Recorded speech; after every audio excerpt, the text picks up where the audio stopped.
প্রদর্শন করা উচিত বলে আমরা মনে করি।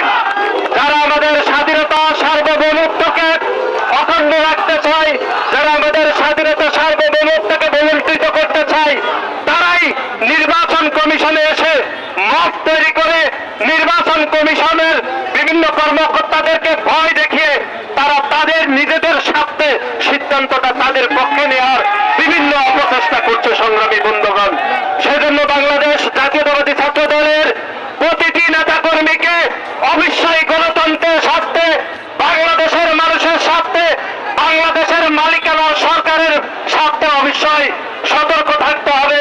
সেজন্য আজকে আমরা সকাল থেকে নির্বাচন কমিশনের সামনে আমরা অবস্থান গ্রহণ করছি।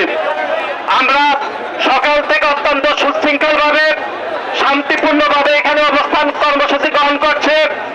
আমরা নেতাকর্মীদেরকে শান্ত থাকার পরামর্শ দিচ্ছি।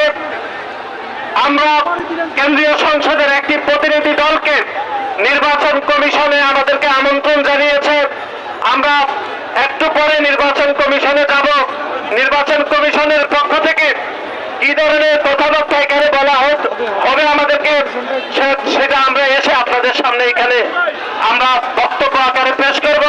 সে পর্যন্ত আমাদের সকল নেতৃবৃন্দকে অত্যন্ত সুশৃঙ্খল ভাবে, যেরকম করে সকাল থেকে আমরা সুশৃঙ্খল ভাবে বসে রয়েছি, সুশৃঙ্খল ভাবে বসে যাওয়ার জন্য আমরা উদাত্ত আহ্বান জানাচ্ছি।